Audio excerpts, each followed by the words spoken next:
विद्यार्थियों, आप देख रहे हैं मॉडल सेट नंबर 3। आपका जो साइंस विषय है इसका इंग्लिश और हिंदी वर्जन दोनों सॉल्यूशन। इससे पहले आपके और भी जो सेट सामाजिक विज्ञान के 4 सेट हिंदी इंग्लिश में करे हैं। इंग्लिश के कंप्लीट सेट्स करा दिए गए हैं पांचों विषय और यानी पांचों सेट, और आपका साइंस का तीनों सेट जो है इंग्लिश वर्जन में मिलेंगे, आपको हिंदी वर्जन में मिलेंगे। यानी कि दोनों तीनों चारों जितने भी पेपर आपके बन रहे हैं वो सारे के सारे इंग्लिश प्लस हिंदी वर्जन में बन रहे हैं ताकि आपको आसानी से समझ में आ पाए। पहले क्वेश्चन की बात करें तो विभवांतर की SI इकाई आपको बतानी है और उपकरण का नाम बताना है जो चालक के टर्मिनल के बीच विभवांतर को बनाए रखने में मदद करता है, to maintain the potential difference across the conductor and SI unit of potential difference. तो देखिए SI unit of potential difference जो होता है वो होता है वोल्ट। ठीक है, क्या होता है? वोल्ट। और उसका जो है आपको एक बैटरी या सेल जो है चालक के टर्मिनल्स के बीच में जो है विभवांतर को बना के रखती है। यानी कि बैटरी जो है या फिर cell helps to maintain the potential difference across the conductor. बाद आते हैं सेकंड क्वेश्चन पे। याद रखिए बहुत सारे चैनल्स जो हैं आपको गलत आंसर्स बता रहे हैं, बहुत सारे क्वेश्चनों के, सभी के नहीं बता रहे हैं लेकिन बहुत सारे क्वेश्चंस के गलत आंसर बता रहे हैं। तो उनसे थोड़ा सा संभल के रहिए, क्योंकि वो आंसर अगर आप याद करके जाते हैं और एग्जाम में लिखते हैं तो वहाँ पे आपको नंबर मिल जाएगा 0, फिर हो जाएगी आपको नुकसान कि मेहनत भी करी और फायदा भी नहीं हुआ। दूसरा जो क्वेश्चन है, एमीटर का प्रयोग कौन सी भौतिक राशि को मापने के में की जाती है और इसे विद्युत परिपथ में किस तरह संयोजित किया जाता है? यानी कि which physical quantity measured by the using ammeter और how it is connected to a electric circuit.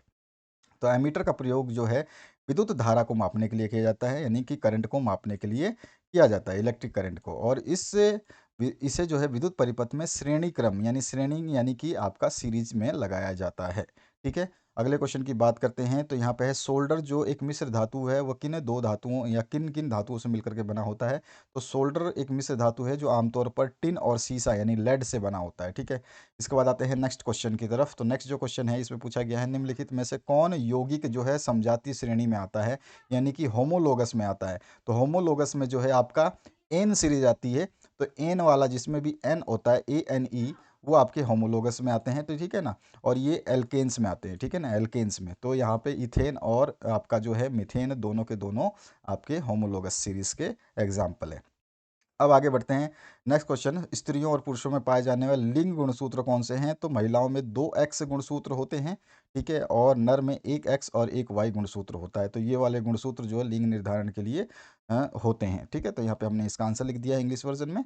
अब आते हैं परितंत्र के जैव घटक का उदाहरण आपको देना है। तो जल, मृदा, वायु आदि जो है परितंत्र के अजैव घटक है। अजैव घटक मतलब जो है आपका निर्जीव। ठीक है ना, निर्जीव। क्लियर हुआ? एबायोटिक मतलब निर्जीव।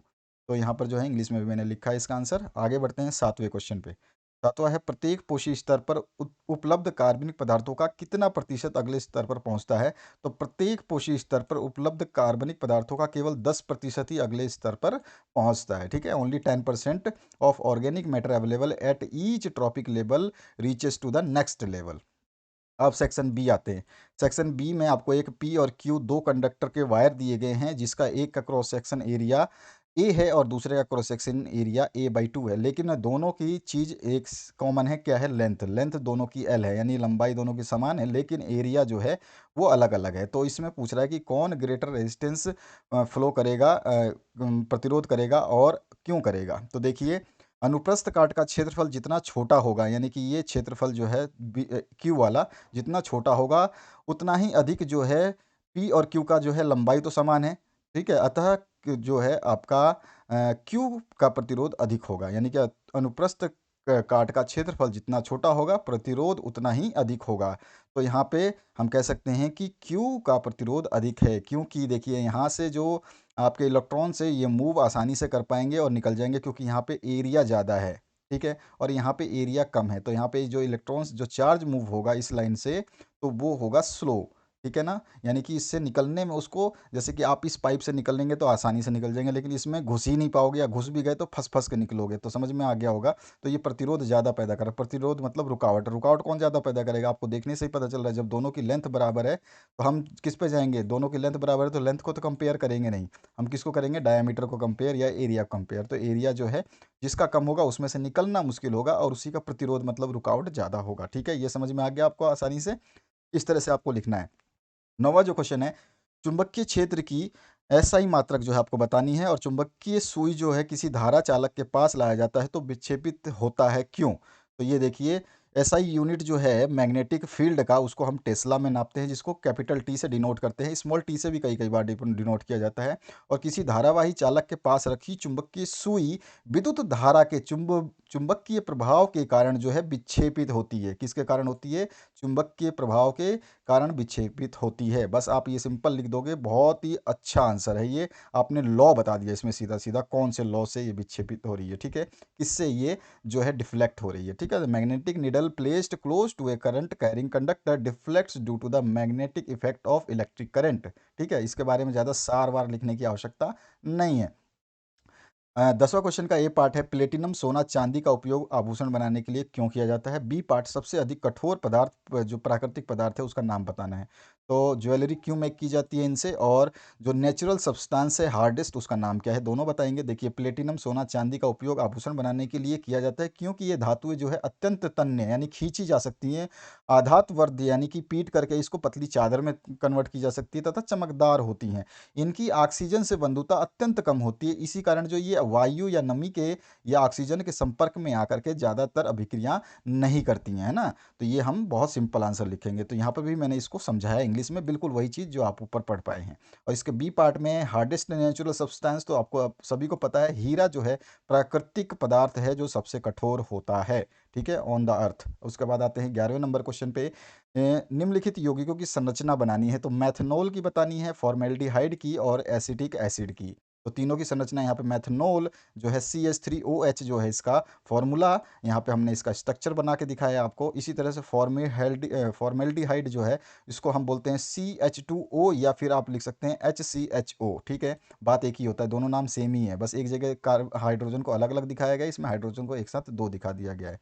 तो यहाँ पर जो है इस तरह का ये स्ट्रक्चर बनेगा, और एसिटिक एसिड का स्ट्रक्चर जो है इस तरह का आपका बनेगा। ठीक है ना, तो इसमें आपका ये तीनों स्ट्रक्चर्स जो है आपको बनाने हैं। आगे बढ़ते हैं नेक्स्ट क्वेश्चन की तरफ। नेक्स्ट जो क्वेश्चन है, क्या होगा यदि हम पोषी स्तर के सभी जीवों को समाप्त कर दें, तो सारा सारा संतुलन बिगड़ जाएगा।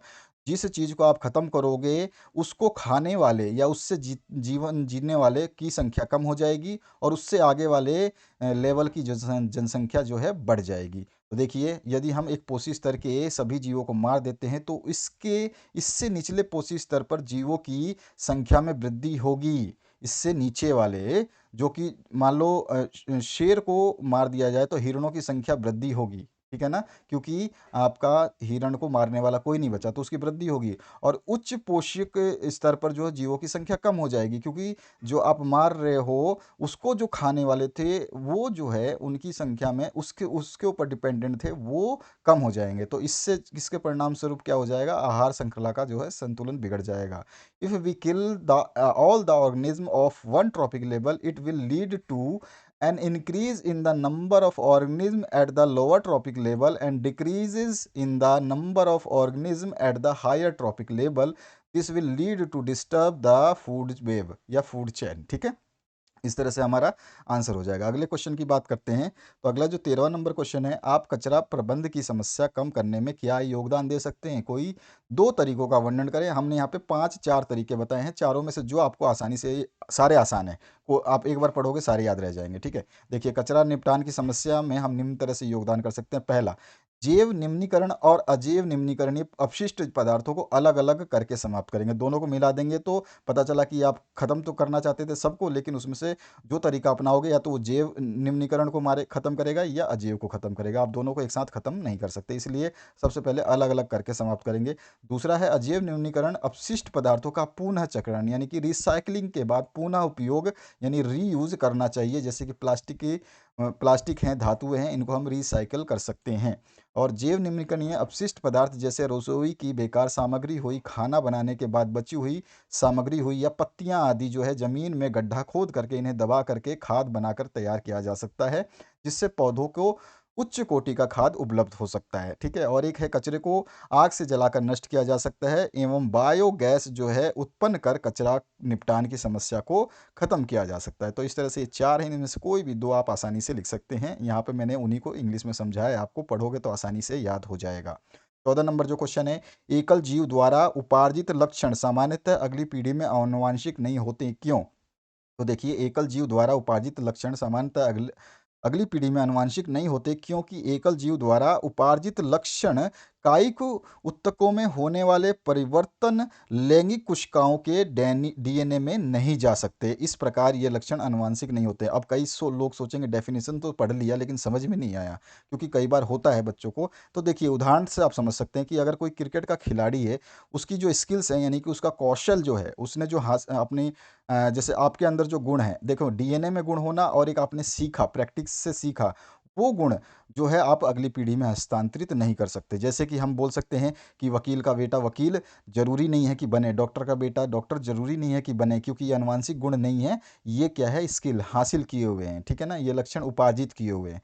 तो इसी तरह से हम इसको समझ सकते हैं। अब समझ में आ गया होगा आपको अच्छी तरह से कि ये डेफिनेशन क्या कह रही है। इसी को हमने यहाँ पर इंग्लिश में समझाया है, और यहाँ पे एक एग्जाम्पल भी उसी को दिया है क्रिकेट प्लेयर का।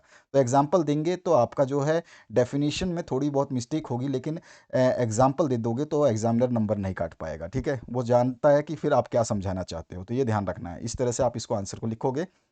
सेक्शन सी की बात करें, ओम का नियम लिखिए और इसे सत्यापित कीजिए। ओम के नियम को हम प्रैक्टिकली जो है इसको सत्यापित करेंगे। पहले तो हम ओम का नियम की बात करते हैं। हर सेट में आपके ओम के नियम का पूछा जा रहा है, थोड़ा ओम के नियम को थोड़ा ध्यान से पढ़ लेना, ठीक है। इसका एक्सपेरिमेंट भी मैंने कराए हैं। और R1 R2 प्रतिरोध दिया जाता है, तो उसको कैसे निकालेंगे, उसका एक तुल्य प्रतिरोध कैसे निकलेगा, वो भी मैंने दूसरे सेट में कराया था, आपने पढ़ा होगा। इंग्लिश और हिंदी मीडियम सभी के लिए सॉल्यूशंस दे रहा हूँ।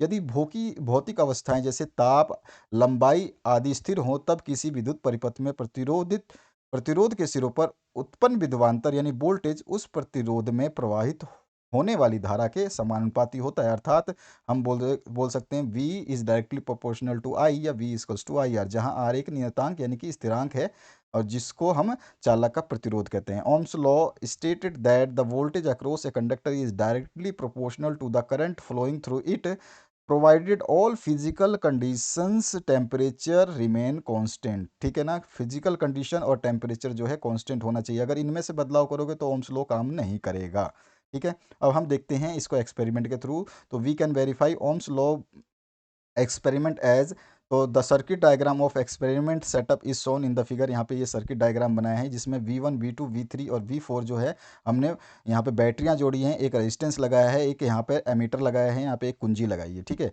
अब देखिए इसमें क्या है, here XY is the resistance wire. XY जो है यहाँ पे हमने, यानी कि कोई भी XY मान लीजिए, X यहाँ से मान लीजिए या X यहाँ से मान लीजिए, तो XY जो है हमने एक रेजिस्टेंस वायर लगा दिया। अब यहाँ पर जो है ए रिप्रेजेंट एमीटर, ए क्या बताता है, एमीटर को रिप्रेजेंट करता है, और V represents the voltmeter, volt meter को बताता है। A battery of 4 cells is being used in current source and K is plug key, ठीक है। तो यहाँ पे बैटरी जो है 4 बैटरियाँ यानी कि 4 सेल्स जो हमने यूज़ किए हैं, हम हर सेल को यूज़ करेंगे और एक्सपेरिमेंटली थ्रू कर देंगे। बहुत सिंपल स्टेप में लिखा है, 3-4 लाइनें लिखोगे खत्म हो जाएगा। ये चीज़ लिख दिया, उसके बाद ये डायग्राम बना दिया। पहला क्या करेंगे, देखिए इसको हिंदी में ही बताऊंगा मैं, पहले देखिए इसको समझ लीजिए। इनिशियली यूज वन सेल, यानी कि हम कोई एक सेल, इस वाले सेल को ऑन करते हैं, ठीक है। तो पुट प्लग की के को हम ऑन करते हैं, and note the current and voltage by noting ammeter and volt meter reading respectively. Ammeter और वोल्ट मीटर को हम जो है रीड कर लेते हैं, और फिर उसके बाद में हम क्या मिलता है हमें, कि जो है करंट I1 मिलेगा और वोल्ट जो है V1 मिलेगा। इसी तरह से कनेक्शन अब हम दूसरे टू सेल मतलब टू सेल को हम करते हैं, तो हमारे को करंट जो है I2 और डिफरेंस जो है पोटेंशियल डिफरेंस V2 मिलेगा। इसी तरह से 3 और 4 को करेंगे तो हमारे को सेम ही उसी तरह से V3 और I3 और V4 और I3 मिलेगा। तो हमको बताने की जरूरत नहीं, हम केवल लाइन लिख देंगे। अब हम चौथे में क्या कर देंगे, सभी को ऑब्जर्वेशंस को फाइंड आउट करेंगे, तो हमें पता चलता है कि V1/I1 बराबर होगा V2/I2 बराबर होगा V3/I3 बराबर होगा V4/I4। ये किसके बराबर होगा, नियतांक यानी कि जो रेजिस्टेंस जोड़ा है इसमें R के बराबर, ठीक है। यही ओम्स लॉ है, अभी अभी आपने ऊपर देखा। R यहीं रहने दोगे तो V/ये I इधर नीचे चला जाएगा। मैथमेटिक्स आप पढ़ ही रहे हो, तो R छोड़ोगे तो ये वाला इसमें मल्टीप्लाई है, तो इधर आके क्या हो जाएगा, डिवाइड में हो जाएगा, इसके नीचे आ जाएगा, V/I हो जाएगा, है ना। तो V/I इक्वल्स टू R होता है, तो वही चीज़ तो यहाँ पे बताइए, V/I इक्वल्स टू R, ठीक है। तो इफ़ वी प्लॉट, अगर हम वी आई ग्राफ प्लॉट करेंगे तो हमें क्या मिलेगी, एक स्ट्रेट लाइन मिलेगी। ये आई है और ये, यानी कि करंट इधर है और इधर विभवांतर है। अगर इन दोनों के बीच में हम प्लॉट करते हैं ग्राफ तो बिल्कुल सीधा मिलेगा, क्योंकि एक जितना वी बढ़ा रहे हैं उतना ही आई बढ़ रहा है, जितना वी बढ़ा रहे हैं उतना आई हो रहा है। तो आई जितना चल रहा है तो उसी हिसाब से चल रहा है। तो ये एक्सपेरिमेंट क्या करता है, वेरीफाई करता है ओम्स लॉ को। तो बस इतना सिंपल सा लिखना है। देखिए बहुत आसान था। अब देखिए हम इसको हिंदी में समझ लेते हैं, ताकि आपको जो इंग्लिश वाला वर्जन है और अच्छे तरीके से समझे। हम ओम के नियम को प्रयोगात्मक रूप से इस प्रकार सत्यापित कर सकते हैं। तो प्रयोगात्मक सेटअप का सर्किट जो है, यानी कि यहाँ पर जो है एक क्या बनाना है, सर्किट। इसको हिंदी में आप लिख सकते हो, आरेख में चित्र में दिखाया गया। यहाँ एक्स वाई प्रतिरोध तार है और यहाँ एक एमीटर को और वी वोल्ट मीटर को दर्शाता है। एक इसको एमीटर को और वी वोल्ट मीटर को दर्शाता है। धारा स्रोत के रूप में हमने 4 सेल बैटरी का प्रयोग किया है और के एक प्लग कुंजी है। ठीक है, इस तरह से हमने इस डायग्राम को समझा दिया। अब आते हैं, प्रारंभ में केवल एक सेल का प्रयोग करते हैं। अब कुंजी के को दबाएंगे, क्रमशः एमीटर और वोल्ट मीटर की रीडिंग को नोट करके धारा और वोल्टेज नोट करेंगे। मान लीजिए कि ये I1 और V1 है, यानी कि आपका धारा कितना है, I1 है, और वोल्टेज कितना है, V1 है। इसी प्रकार फिर सर्किट में 2 सेलों को जोड़ते हैं तो दूसरा जो धारा मिलेगा वो I2 और विभवांतर V2 मिलेगा। इसी तरह से हम 3 और 4 बैटरी को जोड़ करके रीडिंग लेते हैं। इन सभी से हम पाते हैं कि V1 upon I1, V2 upon I2, V3 upon I3 और V4 अपॉन I3 एक कांस्टेंट यानी नियतांक बराबर R होगा। यदि हम वी आई का ग्राफ बनाते हैं तो एक सीधी रेखा प्राप्त होगी। इस प्रकार प्रयोगात्मक रूप से ओम का नियम का सत्यापन सिद्ध हुआ। बस इतना लिखना है और ये ग्राफ बना देना है। सिंपल है बहुत क्वेश्चन ये। आगे बढ़ते हैं नेक्स्ट क्वेश्चन पे। सारे सॉल्यूशंस आपको सिंपलेस्ट वे में मैंने दिए हैं। अगर आप उन पेपर को नहीं देख पाए हो तो देख लो, डिस्क्रिप्शन बॉक्स में लिंक है। बार बार यहाँ रिबन चल रही है, सब कुछ बताया जा रहा है। और आपने मंथली एग्जाम के पेपर्स अगर आप सॉल्व करवाना चाहते हैं तो यहाँ पे व्हाट्सएप नंबर दिया गया है, इस रिबन पे दिखाई दे रहा होगा।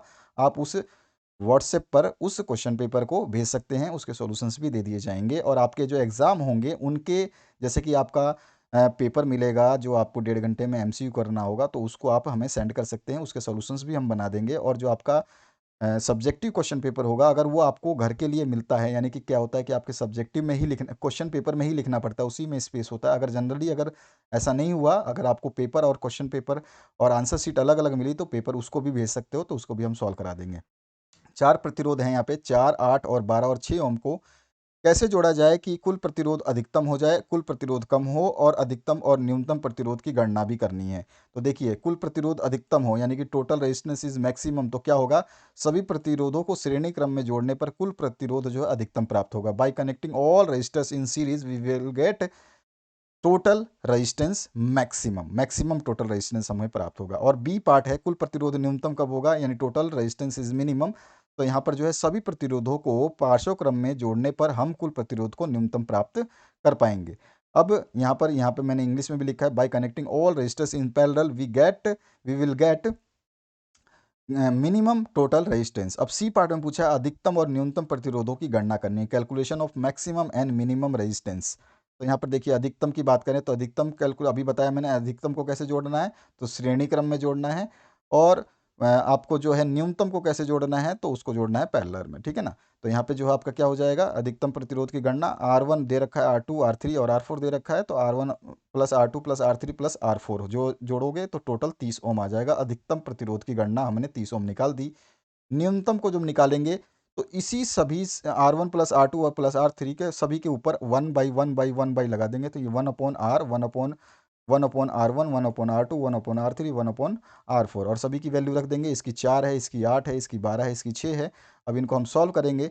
ठीक है, ये 2 बार लिख दिया है मैंने। तो इसको हम सॉल्व करेंगे, तो इसको जब सॉल्व करेंगे तो क्या आ जाएगा हमारे पास, टोटल आ जाएगा 15/24। इसका एलसीएम लेके सॉल्व करोगे ना, मैथमेटिक्स तो आप जानते हो, तो 15/24 आ जाएगा। और आर की वैल्यू जब हम निकालेंगे तो ये इसको काट दे 3 से, तो 3 का हो जाएगा 3 इंटू 5 15 और 3 इंटू 8 24, यानी 300 काटोगे तो 3×5 = 15 और 3×8 = 24 हो जाएगी। 5/8 आ जाएगा। और आर की वैल्यू निकालोगे तो ये उल्टा हो जाएगा, 8/15 8/5 हो जाएगा ओम। तो ये मिनिमम प्रतिरोध जो है हमने निकाल दिया। अब आगे आते हैं 17 नंबर क्वेश्चन पे। मीसेल क्या है और जब साबुन को जल में डालते हैं तो मीसेल का निर्माण क्यों होता है? क्या एथनोइक दूसरे विलेनों के साथ भी मीसेल का निर्माण होगा? तो देखिए, जब साबुन को जल में घोलते हैं, घुलते हैं नहीं, जब साबुन को जल में घोलते हैं। यहाँ पे थोड़ा सा सही कर लेना इसको, घोलते हैं तो इस कारण इसके अणु जो है एक विशेष प्रकार की संरचना बना लेते हैं। इसका एक आयनिक शिरा जो है जल के अंदर होता है और दूसरा जो आयनिक सिरा है वो जल के बाहर होता है। इसी विशेष संरचना को, जो ये जल के अंदर और बाहर वाली विशेष संरचना है, इसको मिसेल कहते हैं। यही झाग का निर्माण करता है। मिसेल मतलब झाग। So when soap is dissolved in water, its molecule forms a special type of structure. It's one ionic and is inside water and other ionic and is outside water. This special structure is called micelle. Simple सा micelle के definition हमने समझी। अब यहाँ पे बताएंगे कि इसके दो अणुभाग होते हैं। एक तो होता है लंबी हाइड्रोकार्बन पूंछ, जो यहाँ पे मैंने यहाँ पे ये डायग्राम जरूर बनाना है इस टाइप के क्वेश्चन में, ताकि आपको पूरे मार्क्स डायग्राम देखते ही दे दे। और छोटा आयनिक सिरा जो है उसको जलरागी सिरा कहते हैं, और जो बड़ा वाला जो लंबी पूंछ वाला होता है उसको जल विरागी सिरा कहते हैं। ठीक है, अब ये हमने बता दिया कि इसके दो भाग होते हैं और ये डायग्राम बना दिया। ठीक है, अब बस केवल हमें छोटी सी चीज़ बतानी है। जब साबुन जल की सतह पर होता है तो इसका आयनिक सिरा जल के अंदर तथा जल विरागी सिरा जल के बाहर होता है। इसके ठीक विपरीत जब साबुन के अणु जल के भीतर होते हैं, क्योंकि जल के भीतर जब डालते हैं तो मिसल क्यों बनता है ये बताना है। तो इसके ठीक विपरीत जब जल के अणु के भीतर होता है तो इसका आयनिक सिरा जो है बाहर की ओर और दूसरा सिरा अर्थात जल विरागी सिरा जो है अंदर की ओर होता है। ऐसा साबुन के अणुओं का एक बड़ा गुच्छा बनने के कारण होता है। इस प्रकार जब साबुन को जल में डाला जाता है तो ये मीसेल का निर्माण करता है। यही कारण है कि साबुन जो है पानी में मीसेल का निर्माण करता है, परंतु अन्य विलय जैसे एथनॉल के आदि के साथ मिसेल का निर्माण नहीं बनाता है, क्योंकि उसमें इसका जस्ट अपोजिट हो जाता है। साबुन का जस्ट अपोजिट ये वाला हिस्सा हो जाता है। ठीक है, इसी को मैंने यहाँ पे इंग्लिश में भी समझाया है, आप इंग्लिश में भी समझ सकते हैं। बहुत शॉर्ट आंसर और बहुत ही स्पेशल आंसर्स दिए हैं मैंने, ताकि आप आसानी से याद कर पाएं। अगले क्वेश्चन की बात करते हैं। अनुवांशिकगत लक्षण से क्या समझते हैं और मेंडल के प्रयोग से कैसे पता चला कि विभिन्न विकल्पी लक्षण स्वतंत्र रूप से अनुवांशिक होते हैं। तो देखिए, माता पिता से पीढ़ी दर पीढ़ी उनके संतानों में स्थानांतरण होने वाले लक्षणों को अनुवांशिक लक्षण कहते हैं। यह डीएनए पर निर्भर करते हैं और यह एक पीढ़ी से दूसरी पीढ़ी में स्थानांतरित होती रहती हैं। यहाँ पे मैंने इसको हिंदी इंग्लिश में भी बताया है कि इसकी डेफिनेशन क्या होगी। अब इसकी बी पार्ट की बात करते हैं कि मेंडल ने द्विसंकर संकरण क्रॉस का अध्ययन किया, जिसमें उसने दो पौधे, जिसमें से एक के बीज जो पीले तथा गोल और दूसरे के जो है हरे तथा झुर्रीदार थे। F1 पीढ़ी में उसे केवल पीले तथा बीज ही प्राप्त हुए। ठीक है, उसे केवल पीले तथा बीज ही प्राप्त हुए। उसने F1 पीढ़ी के पौधों का स्वपरागण कराया तो वो 4 प्रकार के उसने बीज प्राप्त किए, जो कि एक था आपका पहला पीले तथा गोल बीज 9 और पीले तथा झुर्रीदार बीज 3, हरे तथा गोल बीज 3 और हरे तथा झुर्रीदार बीज 1। यानी कि F2 जो आपका उसने F2 में जब सॉरी यहाँ पे F2 कर लेना। ठीक है, यहाँ पे F2 कर लो तो यहाँ पे F2 आएगा। ठीक है, तो F2 पीढ़ी के पौधे का जब परागण कराया तो यहाँ पे आ गया आपका ये वाले बीज। ठीक है, F1 का कराया तो उसको केवल पीले तथा बीज वाले ही प्राप्त हुए, और F2 जब उसने F2 पीढ़ी के पौधों का स्वपरागण कराया तो उसको इस तरह का क्रम मिला। ठीक है, तो इस F2 लक्षण प्रारूप का अनुपात जो है 9-3-3-1 मिला। कभी कभी पूछ लेता है F2 पीढ़ी का लक्षण अनुपात क्या है, तो ये आपको जरूर बताना चाहिए। ठीक है, ध्यान रखना है आपको। तो उपरोक्त से स्पष्ट है कि बीजों के रंग का अनुपात तथा बीजों की आकृति का अनुपात एक दूसरे के साथ मिश्रित नहीं होते, बल्कि स्वतंत्र रूप से आनुवांशिक होते हैं। यानी कि यहाँ पे जो उसने अनुपात में संकरण कराया था उसी अनुपात में उसको प्राप्त हुए, यानी कि ये स्वतंत्र होते हैं, ये मिक्स नहीं होते हैं। तो यहाँ पर जो है आपका ये सॉल्यूशन इस तरह से आपको लिखना है, ताकि आपको एग्जामिनर पूरे मार्क्स दे दे। तो इस तरह से मैंने इसको यहाँ पे भी समझाया है, आप इस तरह से लिख सकते हैं। ठीक है, ये इंग्लिश वर्जन है।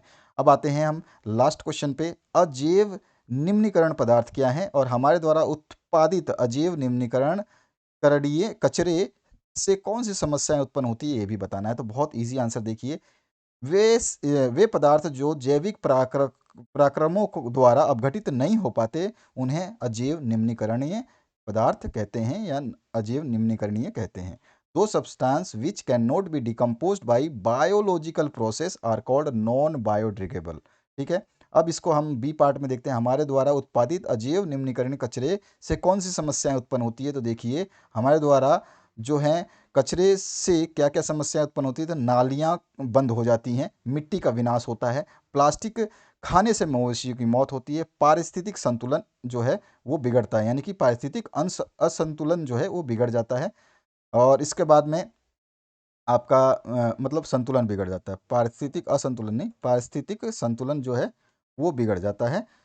इसके बाद में वायु प्रदूषण, जल प्रदूषण और भूमि भूमि प्रदूषण ये सब भी होता है।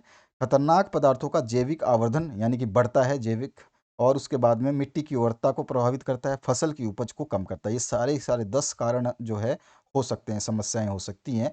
यहाँ पर जो है आप देख सकते हैं क्या हो सकता है, clogging of drains, soil destruction, death of cattle due to ingestion of plastic, ecological imbalance, air pollution, water pollution, land pollution, biological magnification of hazardous substances और affect the soil fertility and reduces the crop yield। ठीक है, उत्पादन को कम करता है। तो इस तरह से ये आपका हुआ पूरा सॉल्यूशन। अपने नेक्स्ट विषय के लिए ज़रूर कमेंट करें और लाइक करके वीडियो को अपने दोस्तों के साथ में शेयर कर दें। नए हैं तो चैनल पर बने रहें और सब्सक्राइब कर लें ताकि आपको आने वाले जो सॉल्यूशंस हैं वो सारे के सारे मिल जाएँ। क्योंकि इस चैनल पे जो सॉल्यूशंस बनाए जा रहे हैं बहुत सोच समझ के और बहुत तरीके से बनाए जा रहे हैं ताकि आप एग्ज़ाम में लिखो तो आधा मार्क्स भी काटने की हिम्मत ना हो एग्ज़ामिनर की। तो आशा करता हूँ इस वीडियो से आप लोगों को संतुष्टि मिलेगी। बाकी के सेट्स बना दिए गए हैं, उन सभी को आप डिस्क्रिप्शन बॉक्स में, इसी वीडियो के डिस्क्रिप्शन बॉक्स में जा करके अपनी प्लेलिस्ट को ओपन करिए। अगर आपको प्लेलिस्ट नहीं मिलती तो कमेंट ज़रूर करिए, हम आपको प्लेलिस्ट की लिंक दे देंगे। तो उसके लिए आप टेंशन फ्री रहिए। तो जितना कमेंट करेंगे उतना ही जल्दी सॉल्यूशन बनेगा और उतनी जल्दी आपको लिंक दिए जाएंगे। Thank you very much, have a good day and best of luck for your coming examinations. जय हिंद।